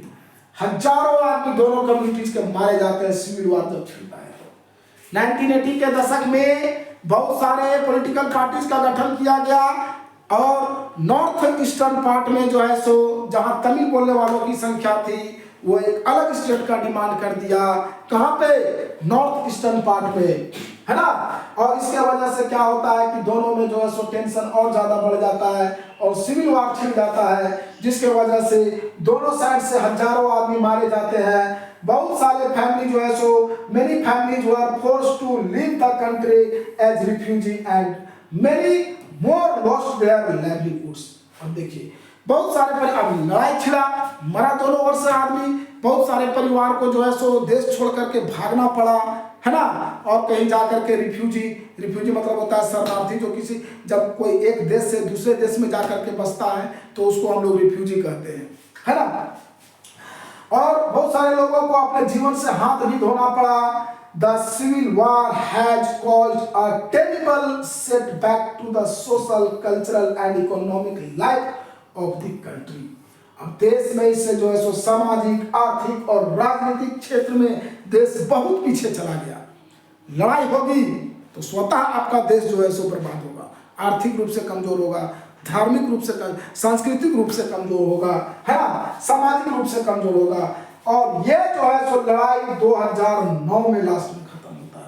2009 तक ये विवाद चलता रहा। 1980 के दशक में जो शुरुआत होती है सो 2009 तक चलता है और फाइनली 2009 में जो है सो ये विवाद खत्म होता है दोस्तों, सॉरी स्टूडेंट्स, विद्यार्थियों, है ना।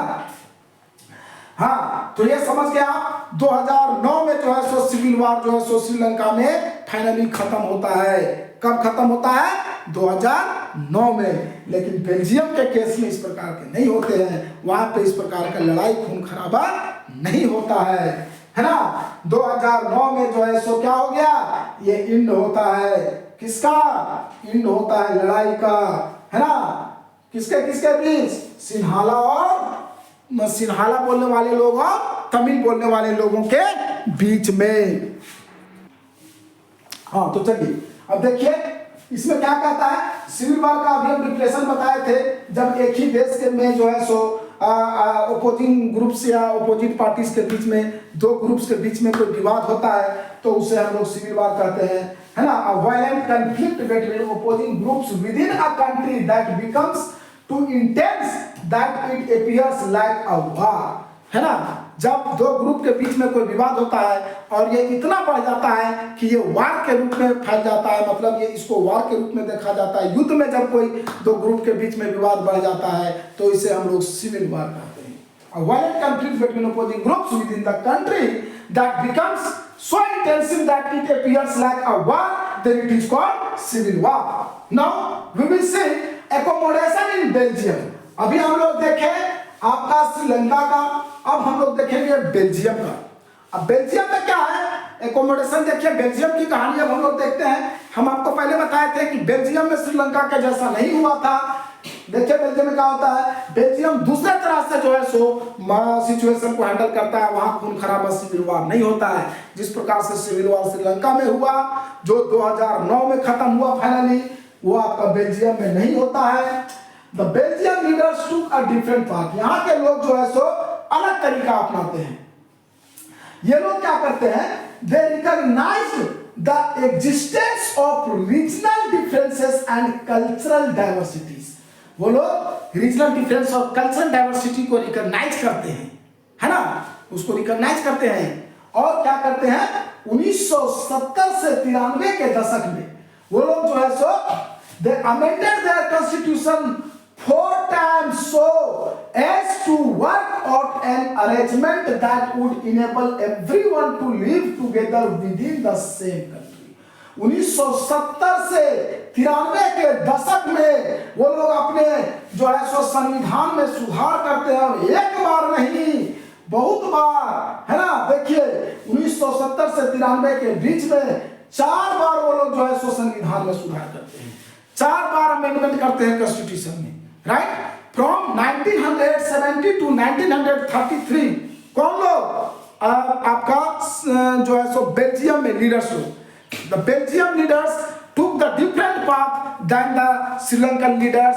They amended the constitution 4 times from 1930 to 1970 to 1993. From 1970 to 1993, the leaders of Belgium amended their constitutions 4 times. Why? So that there must not be any kinds of war. There must be all the community, all the people, all the groups people must live in one country, है ना, silently, ठीक है। Silently जो है सो एक ही देश में सब लोग रह सके, इसके लिए जो है सो क्या किया जाता है, 1970 से 93 के दशक में 4 बार संविधान में सुधार किया जाता है, ताकि एक ही देश में हर लोग जो है सो शांतिपूर्वक रह सके, एक ही देश में हर लोग शांतिपूर्वक रह सके। इसके लिए 4 बार 1970 से 93 के बीच में सुधार करते हैं श्रीलंका आपका बेल्जियम के लीडर्स को। कब कौन सा ड्यूरेशन है, 1970 से 93, है ना। During 1970 to 1993 4 times they amended the constitutions 4 times so that everyone can live live in the same country, सबको एक ही देश में रह सके और सबकी रुचियों को ध्यान में रखते हुए यह सुधार किया जाता है। द अरेंजमेंट कब से कब तक किया गया? 1970 से 93 के बीच 4 बार, याद रखिएगा।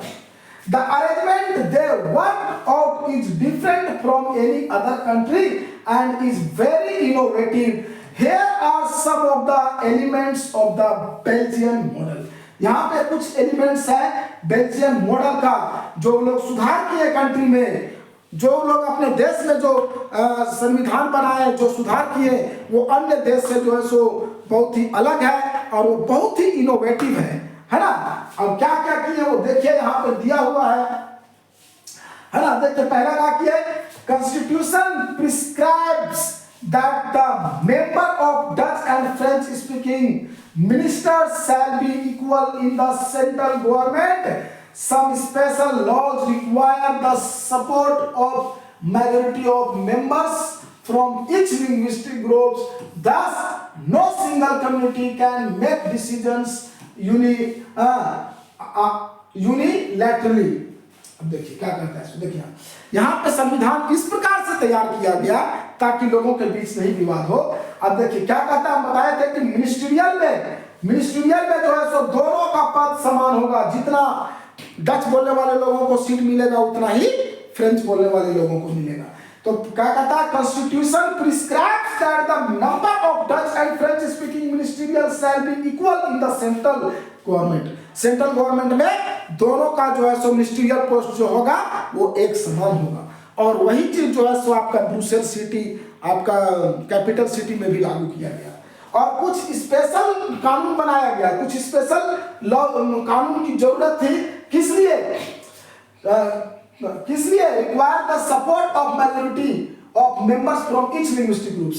अब हर लिंग्विस्टिक ग्रुप्स का जो मेजोरिटी थे, जैसे आपका ब्रुसेल्स में मेजोरिटी में थे फ्रेंच लोग, पूरा देश में जो है सो मेजोरिटी में थे आपका डच लोग, तो ये लोग के बीच में एक म्यूचुअल अंडरस्टैंडिंग होता है और अपने में ये लोग जो है सो ये अपने आप में जो है सो एक समझौता करते हैं कि दोनों का जो है सो सेम मिनिस्ट्रियल पोस्ट होगा, है ना, देश में भी और आपका जो है सो ब्रुसेल सिटी में भी। और इस प्रकार से Thus, no single community can make decisions. कोई भी एक कम्युनिटी डिसीजंस नहीं ले सकता है ना। डिसीजन लेने के लिए सारे कम्युनिटी का जो है सो राय मशवरा लिया जाएगा। अगर सारे कम्युनिटी की सहमति बनेगी तभी वो डिसीजन को जो है सो लिया जाएगा। Many powers of the central government have been given to state government of the 2 regions of the country. अब बहुत सारा सेंट्रल गवर्नमेंट का पावर जो है सो स्टेट गवर्नमेंट को दिया गया। मतलब यहाँ 3 लेयर का सरकार बना। एक हो गया आपका, हमारे यहाँ भी 3 लेयर्स का है। एक होता है सेंट्रल गवर्नमेंट, दूसरा होता है स्टेट गवर्नमेंट और तीसरा होता है लोकल गवर्नमेंट, है ना। तो ये वही यहाँ पे भी बना। एक हो गया आपका सेंट्रल गवर्नमेंट, एक होता है सेंट्रल गवर्नमेंट,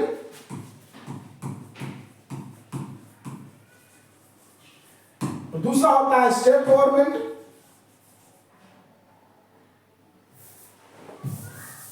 स्टेट गवर्नमेंट और तीसरा होता है लोकल गवर्नमेंट। ये 3 स्तर का हम लोग के पास सरकार है। There are 3 tiers of the government in our country, है ना। उसी प्रकार से वहां पे भी 3 टायर से बनाया गया। तो लोकल गवर्नमेंट को वहां कम्युनिटी गवर्नमेंट का नाम दिया गया। जो हम लोग लोकल गवर्नमेंट बोलते हैं इंडिया में, उसी को वहां पे कम्युनिटी गवर्नमेंट का नाम दिया गया। और 3 टायर्स का गवर्नमेंट को एस्टैब्लिश किया गया ताकि किसी को किसी प्रकार से कोई दिक्कत नहीं हो, है ना। इसके लिए 3 टायर्स ऑफ गवर्नमेंट का जो है सो वहां पे फॉर्मेशन किया गया। एक हो गया सेंट्रल गवर्नमेंट, दूसरा हो गया स्टेट गवर्नमेंट और उसके बाद the state government are not subordinate to the central government. State government central government का सबऑर्डिनेट नहीं था, मतलब उसका सहायक नहीं था, उसको स्पेशल पावर दिया गया। मतलब स्टेट गवर्नमेंट के पास भी पावर था कि वो अपने अनुसार से स्टेट को चला सकता है ना। और एक तीसरा था आपका, तीसरा भी था यहाँ पे, वो था कम्युनिटी गवर्नमेंट। चूंकि 1% जर्मन बोलने वाले लोग भी तो थे, तो उसके लिए भी तो सोचना था, तो उसके लिए भी जो है सो एक कम्युनिटी गवर्नमेंट का भी गठन किया गया, है ना। तो देखिए तो क्या कहता है, बहुत सारे पावर सेंट्रल गवर्नमेंट के को, है ना, many powers of the central government have been given to the state government. Central government का बहुत सारा पावर जो है सो स्टेट गवर्नमेंट को दिया गया, और स्टेट गवर्नमेंट जो है सो सेंट्रल गवर्नमेंट का सबऑर्डिनेट नहीं था। Many powers of the central government were given to the state government and state governments were not the subordinate to the central government, and there was third tiers of the government also, that was known as the community government, and that is also known as the local government. In India also there are three kinds of government you might have studied, and if you have not studied then I will teach you in the another chapter. Okay, so now again I will tell you, my dear students, now you see Brussels has a separate government in which both the communities have equal representations. हमने आपको पहले बताया था Brussels में भी जो है सो दोनों, चूंकि ब्रुसेल्स में आप जर्मन लोग तो थे ही नहीं, तो जिसकी जनसंख्या जहाँ है ही नहीं वहां पर तो उसका कोई विवाद ही नहीं है, तो इसलिए ब्रुसेल्स में भी जो है सो ये तय किया गया कि दोनों का सेम रिप्रेजेंटेटिव्स होगा। जितना रिप्रेजेंटेटिव्स डच बोलने वाले लोगों की होगी उतना ही रिप्रेजेंटेटिव जो है सो फ्रेंच बोलने वाले लोगों का भी होगा। चलिए आगे देखते हैं हम लोग। The French speaking people accepted equal representations in Brussels because the Dutch speaking community has accepted equal representations in the country. अब देखिए पूरा देश में जो है सो डच बोलने वाले लोग जो है सो इक्वल रिप्रेजेंटेटिव्स को स्वीकार कर लिए थे कि जितना हमारा होगा उतना ही आपका फ्रेंच बोलने वाले लोग का होगा। तो अब फ्रेंच बोलने वाले लोगों को भी स्वीकार करना था, वो लोग भी किए, वो लोग भी स्वीकार किए कि नहीं, ब्रुसेल्स में जितना रिप्रेजेंटेटिव्स आपका फ्रेंच बोलने वाले लोगों का होगा उतना ही रिप्रेजेंटेटिव जो है सो डच बोलने वाले लोगों का भी होगा। चलिए तो ये आप देखें कहाँ का कहानी, ये आपका था ये बेल्जियम में कोई सिविल वॉर नहीं हुआ, क्योंकि वहां म्यूचुअल अंडरस्टैंडिंग था लोगों में और लोग जो है सो अच्छा से काम किए। The photograph here is of street address in Belgium, you will notice ओ ये रूल डीला, ये आपका बोर्ड लगा हुआ है रूल्स रेगुलेशंस के लिए।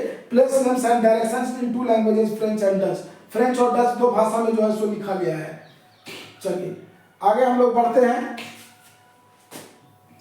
आगे देखिए ये हो गया आपका 3 पॉइंट, 1 पॉइंट, 2 पॉइंट, ये तीसरा पॉइंट देख रहे थे, है ना। यहाँ पे ये लोग जो है सो एक्सेप्ट कर लेते हैं इक्वल रिप्रेजेंटेशन, चूंकि सेंट्रल में वो लोग भी एक्सेप्ट किए थे। ठीक है आगे देखिए स्टूडेंट्स, ये आपका है European Parliament in Brussels and Belgium's. जिस समय ये यूरोपियन पार्लियामेंट है ब्रुसेल्स और बेल्जियम में, देख लीजिए इसी प्रकार का पार्लियामेंट है। हमारे भारत में भी आप पार्लियामेंट देखे होंगे, संसद वो थोड़ा गोलाकार टाइप का है। ये आपका यूरोपियन पार्लियामेंट है, कहाँ पे, ब्रुसेल्स और बेल्जियम में। चलिए ध्यान से देखिए आगे बढ़ते हैं हम लोग, आगे बढ़ते हैं और देखते हैं विस्तार से आगे क्या दिया हुआ है। सब कुछ हम लोग एक एक करके विस्तार से देखेंगे, है ना। और आपको अगर कहीं भी कोई कंफ्यूजन होगा स्टूडेंट्स तो आप कमेंट बॉक्स में कमेंट करना ना भूलें। मैं फिर से उस टॉपिक पे आपको वीडियो बनाऊंगा जो आपको समझ में नहीं आएगा।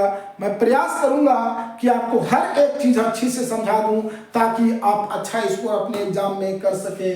तो चलिए बिना समय गवाए हम लोग आगे बढ़ते हैं। अब चौथा पॉइंट क्या था, apart from the central and state government there is a third kind of government, this community government is elected by people belonging to one language community. अब आपको बताए थे third tier of the government जिसको हम लोग local government कहते हैं, यहाँ पे उसी को जो है सो कम्युनिटी गवर्नमेंट कहा गया। ये दो स्तर के गवर्नमेंट, सेंट्रल गवर्नमेंट और स्टेट गवर्नमेंट के अलावा एक तीसरा tyre of the government establish किया गया, और ये किया गया था भाषा के आधार पे, है ना। ये किलो के लिए था Dutch, French and German speaking people, इसके लिए एक स्पेशल गवर्नमेंट दिया गया।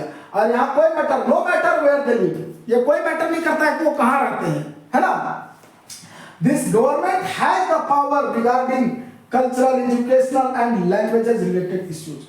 भाषा के आधार पे आप मतलब अपना भाषा बोल सकते हैं, शिक्षा के लिए, संस्कृति के लिए, ये सब पावर दिया गया कि डच बोलने वाले लोग जिस भाषा का प्रयोग करना चाहते हैं कर सकते हैं, जो भी संस्कृति सभ्यता का अपनाना चाहते हैं अपना सकते हैं, और जो पढ़ाई भी आप अपना भाषा में कर सकते हैं, जिस भाषा में चाहे वो पढ़ाई कर सकते हैं, है ना। तो ये थर्ड टायर ऑफ गवर्नमेंट का भी प्रावधान किया गया जिसको हम लोग कम्युनिटी गवर्नमेंट कहते हैं, है ना। तो ये देखिए apart from the central and state government there is a third kind of government which is known as community government, जिसको क्या कहा गया, कम्युनिटी गवर्नमेंट, यहाँ पे लोगों का जो है सो यहाँ पे समुदाय मतलब भाषा के आधार पर जो समुदाय बना था उसका गवर्नमेंट बनाया गया। ये हो गया आपका चौथा। अब पांचवा में देखिए क्या कहता है। फिफ्थ में आपको कह रहा है You might find the Belgian model very complicated. It indeed is a complicated even for people living in Belgium. But यहाँ का आप देखिएगा कि यहाँ का जो मॉडल था वो बहुत ही कॉम्प्लिकेटेड था, है ना। जो बेल्जियम में रह रहे थे लोग उसके लिए भी बहुत ही कॉम्प्लिकेटेड था, लेकिन these arrangements have worked well so far. They helped to avoid civic strife between two major communities and a possible division of the country on linguistic lines. When many countries of Europe came together to form the European Union, Brussels was chosen as headquarters. अब देखिए ये लोग इतना सुंदर से constitution को बनाए थे, इतना सुंदर सा काम किया कि और भी यूरोपियन कंट्रीज जब जो है सो European countries came together to form the European Union बनाने के लिए जब यूरोपियन कंट्रीज आते हैं यूरोपियन संघ के लिए तो ब्रुसेल्स को ही हेडक्वार्टर्स चुना जाता है। यूरोपियन कंट्री जो यूरोपियन यूनियन है ना, जितने भी यूरोपियन देश थे वो यूरोपियन संघ का जो स्थापना करते हैं तो उसका हेडक्वार्टर जो है सो ब्रुसेल्स को चुना जाता है। यहाँ का देख करके यहाँ जो कॉम्प्लिकेटेड जितना कॉम्प्लिकेटेड यहाँ पे सब चीजें थी उसको देख करके जितने भी यूरोपियन कंट्रीज थे वो यूरोपियन संघ की स्थापना करते हैं और उसका हेडक्वार्टर जो है सो ब्रुसेल्स को चुना जाता है। इतना बढ़िया यहाँ पे था, है ना। यूरोपियन कंट्री जो है सो यूरोपियन संघ का जो है सो हेडक्वार्टर्स किसको चुनते हैं? ब्रुसेल्स को। चलिए बढ़ते हैं हम लोग आगे देखिए क्या कहता है। रीड एनी न्यूज़पेपर, ये कमेंट दिया हुआ है।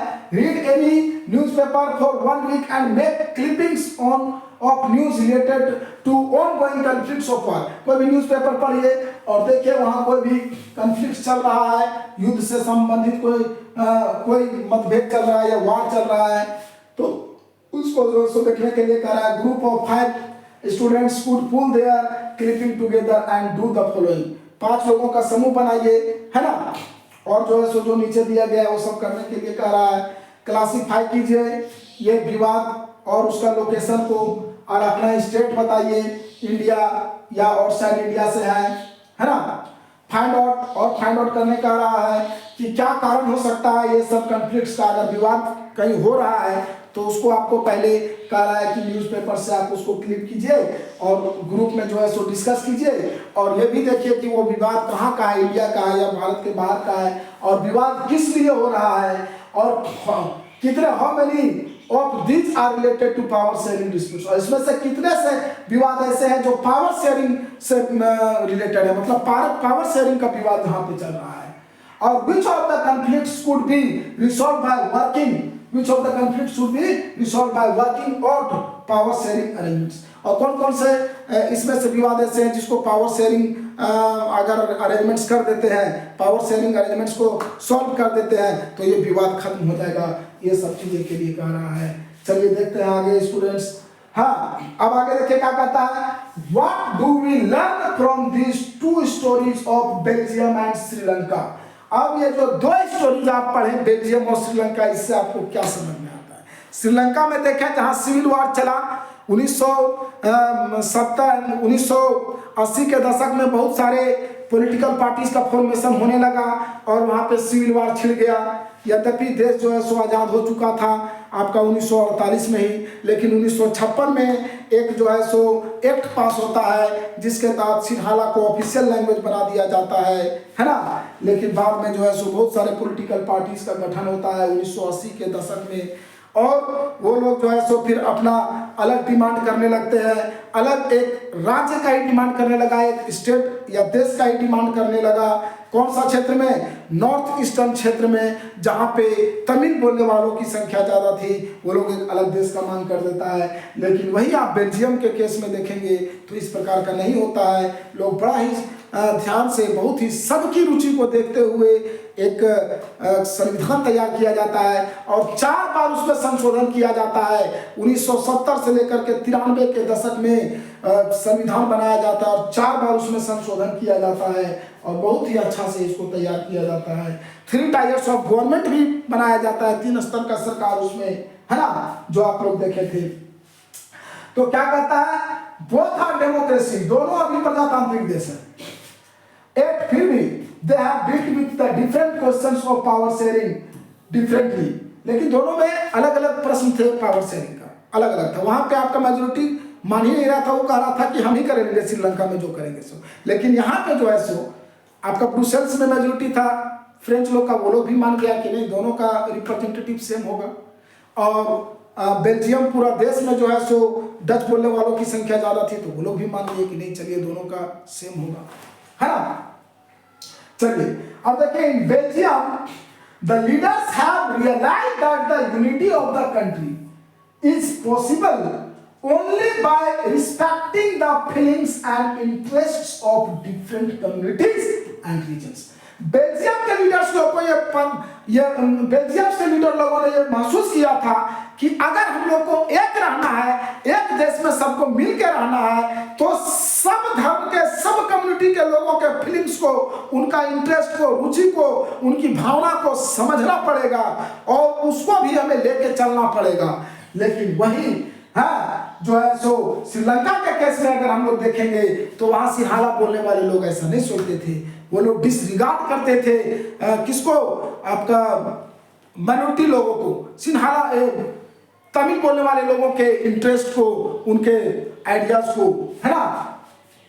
As a realisation resulted in mutually acceptable arrangements for power sharing, कहां पे, और वो जो रियलाइजेशन था म्यूचुअल अंडरस्टैंडिंग था, है ना, उसके वजह से वहां पावर शेयरिंग को जो है सो बहुत ही बढ़िया ढंग से सजाया गया और किसी प्रकार का कोई विवाद नहीं हुआ।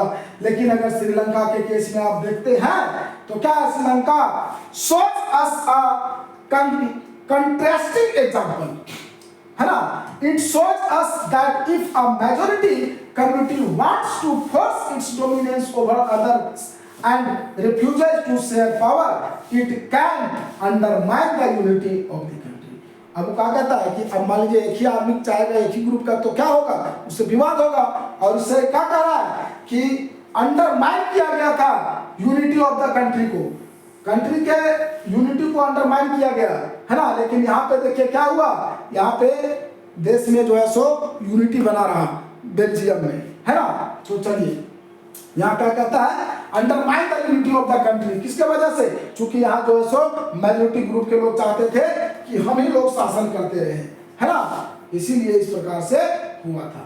यहाँ एक कार्टून भी दिया हुआ है, इसको भी आप लोग देख सकते हैं, जर्मन गवर्नमेंट का एक कार्टून दिया हुआ है। अब जर्मन, है ना, इंजीनियरिंग वाला जर्मन, जबकि 1% लोग बोलते थे, फिर भी देखिए इसको आजादी थी, है ना, हर लोगों को यहाँ पे आजादी थी। वही यहाँ पे कह रहा है, देखिए क्या कहता है, the cartoon at the left refers to the problems of running the Germans grand coalition government. Coalition का मतलब होता है गठबंधन का सरकार।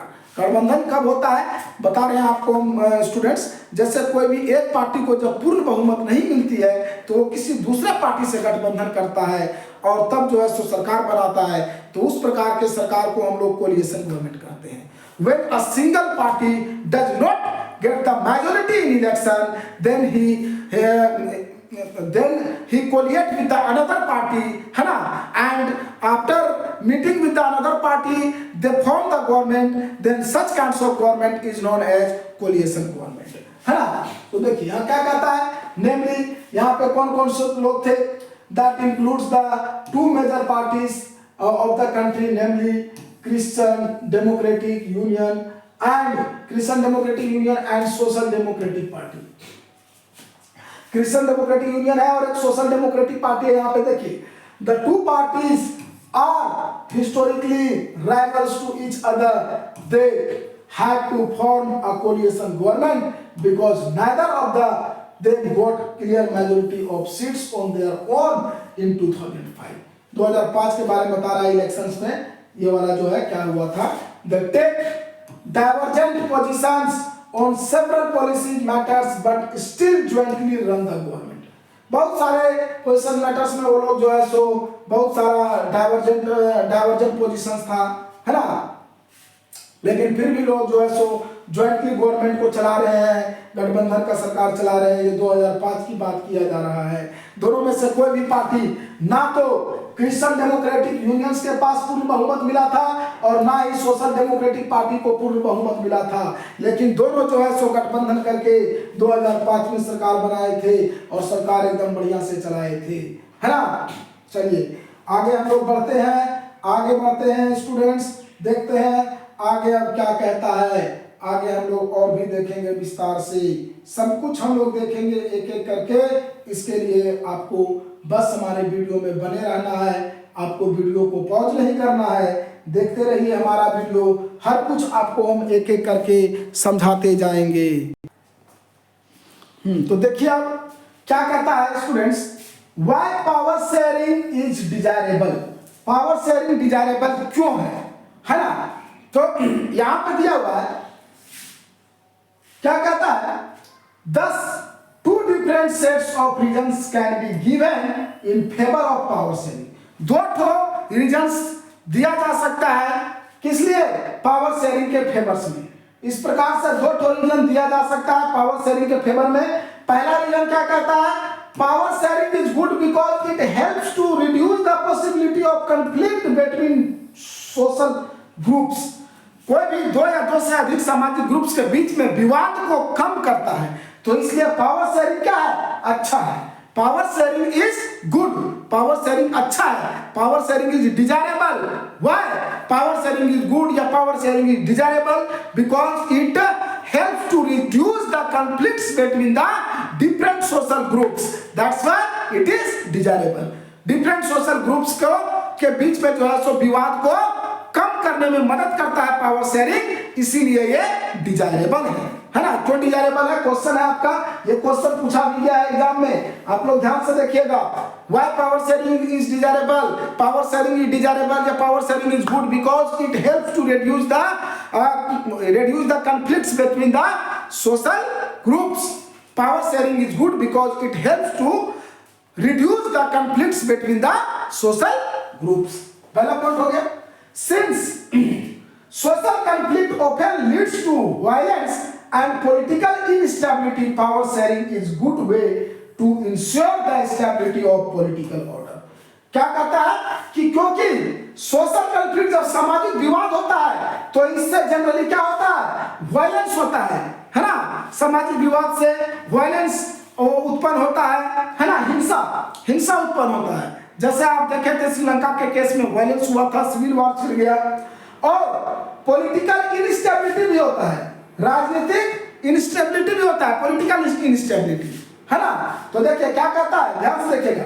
Since social conflicts lead to the political instability, है ना, since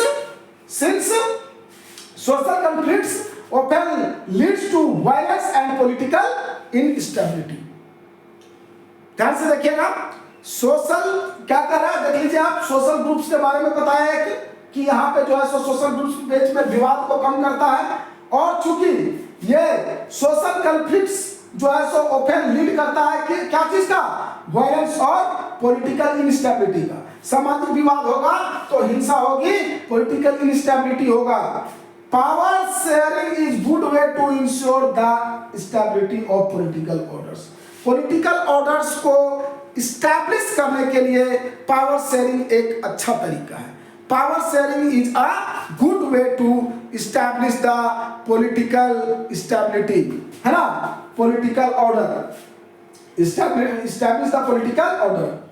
Imposing the will of majority community over others may look like an attractive option in the short run, but in long run it undermines the unity of the nation। थोड़ा देर के लिए majority जो है सो अगर minority के ऊपर शासन करता है, मेजोरिटी के लोग अगर माइनॉरिटी के ऊपर शासन करते हैं तो थोड़ा देर के लिए आपको लग सकता है कि ये एक अच्छा ओपिनियन है, अट्रैक्टिव ओपिनियन है, लेकिन लॉन्ग टर्म में इससे बहुत दिक्कत होता है। क्या होता है, अंडरमाइंस किया जाता है, नेशन के यूनिटी को अंडरमाइंस कर दिया जाता है, अंडरमाइंस हो जाता है नेशन का यूनिटी, मतलब नेशन बट जाता है कई टुकड़ा में, है ना, देश का बंटवारा हो जाता है इससे, इसलिए ये सही चीज नहीं है ना।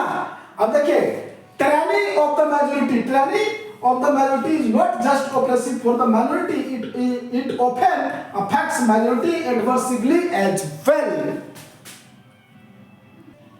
तो क्या कहता है ट्रेनी ऑफ मेजोरिटी, ट्रेनी मतलब निरंकुशता जो होता है, अत्याचार जो होता है मेजोरिटी का, है ना, मेजोरिटी लोग का अत्याचार जो होता है वो सिर्फ मेजोरिटी के लिए ही ऑपरेसिव नहीं होता है, ये बहुत बार जो है सो मेजोरिटी के लिए भी ऑपरेसिव हो जाता है, आपस में ही मेजोरिटी ग्रुप्स के बीच में भी विवाद फैल जाता है ना।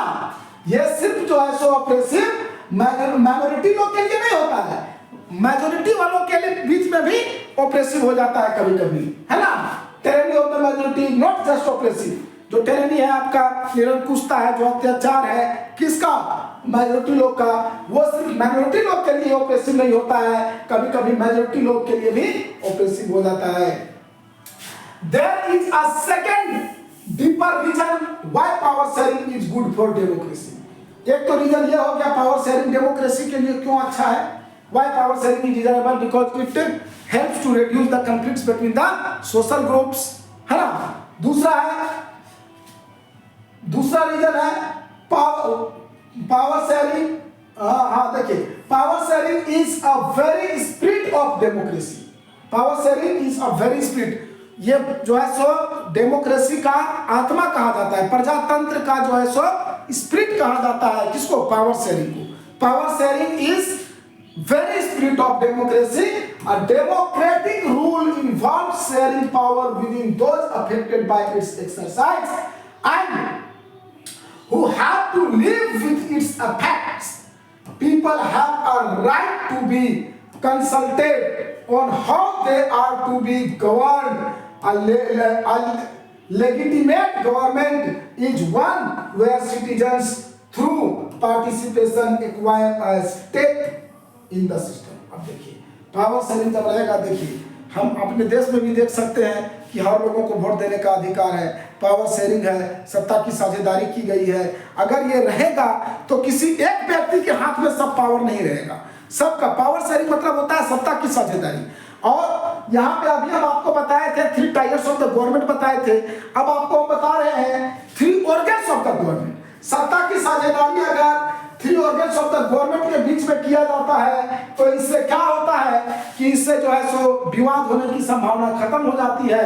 देखिए 3 ऑर्गन्स ऑफ द गवर्नमेंट क्या क्या है, 3 organs of the government, 3 organs of the government, 3 organs of the government. 3 organs of the government कौन कौन सा है, ये भी अभी हम आपको थोड़ा चर्चा कर देते हैं। तो पहला होता है लेजिस्लेटिव, दूसरा होता है एक्सिक्यूटिव और तीसरा होता है जुडिशरी। हम आपको इस पर विस्तार से फिर वीडियो बनाएंगे, अभी आपको शॉर्ट में बता दे रहे हैं। लेजिस्लेटिव, एक्सिक्यूटिव और जुडिशरी ये 3 ऑर्गन्स ऑफ द गवर्नमेंट है। अब ये तीनों का काम क्या है वो मैं आपको बता देता हूं। लेजिस्लेटिव का काम होता है कानून को बनाना, एक्सिक्यूटिव का काम होता है उसको लागू करना और जुडिशरी का काम होता है उसको मेंटेन करना, है ना। तो इसको डिफाइन भी कर देते हैं हम शॉर्ट वे में। Law making body is known as legislative या legislature, law making body is known as legislature, है ना। लॉ इंप्लीमेंटिंग बॉडी जो उसको लागू करता है, the law implementing body is known as executive and the law maintaining body is known as judiciary. ठीक है, चलिए आगे हम लोग बढ़ते हैं। तो ये अभी हम बताएं आपको, है ना। पावर शेयरिंग 2 आप पॉइंट लिख दीजिएगा, एक टॉपर्स ने भी यही आंसर लिखा था। Power sharing is desirable because it reduces the conflicts between the, it helps to reduce the conflicts between the different social groups, है ना। और दूसरा ये वाला पॉइंट लिख दिया था, power sharing is good for democracy because, है ना, it is a very spirit of democracy. Power sharing is good for democracy because it is a very spirit of democracy. और भी आप पॉइंट्स लिख सकते हैं। चलिए अब आगे देखते हैं, यहाँ पे हम लोग आगे बढ़ते हैं। आगे जब हम लोग बढ़ेंगे तो देखेंगे let's call the first set region prudential and the second moral. अब एक होता है प्रूडेंशियल रीजन, एक होता है मोरल रीजन, है ना। अब देखिए, let's call the first set of reason prudential and second set of reason, ये जो पहला हम लोग देखे थे वो प्रूडेंशियल रीजन था और दूसरा जो है वो मोरल रीजन है। मोरल मतलब हम लोग का कुछ नैतिक जिम्मेदारियां भी होती है और कुछ प्रूडेंशियल रीजन पहला था और दूसरा मोरल रीजन था, है ना। Reasons stress that power sharing will bring out better outcomes. Moral reason emphasizes the very act of power sharing as valuable, है ना। तो देखिए क्या कहता है यहाँ पे, आपका प्रूडेंशियल और आपका मोरल के बारे में थोड़ा सा बता दे रहे हैं कि हम लोग देखते हैं कि पहला रीजन जो था वो प्रूडेंशियल था और दूसरा रीजन जो है वो मोरल था। While prudential reasons stress the power sharing will bring out better outcomes.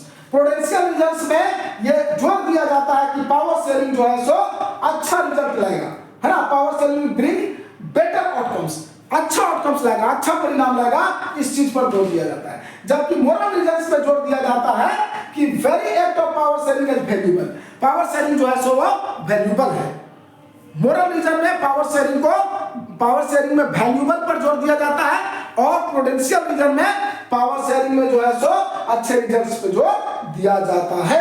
मेरे प्यारे बच्चों, चलिए हम लोग बढ़ते जाते हैं आगे। अब यहाँ पे एक स्कूल के बारे में दिया हुआ है, प्रूडेंशियल बेस्ड ऑन प्रूडेंस और on careful calculation of gains and losses. Prudential decisions are usually contrasted with decisions based purely on moral considerations. ये आपका कुछ प्रूडेंशियल के बारे में बताया गया है, प्रूडेंशियल्स के बारे में बता दिया है ना। आगे हम लोग और देखते हैं प्रूडेंशियल्स के बारे में, यहाँ बताया गया है मेरे स्टूडेंट्स, प्यारे स्टूडेंट्स, ठीक है। फिर यहाँ देखिए, anti studies in Dutch medium school in the northern region of Belgium, many French speaking students in her school want the medium of instructions to be French. Selvi studies in a school in the northern region of Sri Lanka. All the students in her school are Tamil speaking and they want the medium of instructions to be Tamil. ये एक दिया हुआ है एक school के बारे में, जहाँ पे हाँ एक स्कूल है, डच मीडियम का स्कूल है नॉर्दर्न रीजन्स में बेल्जियम में, है ना।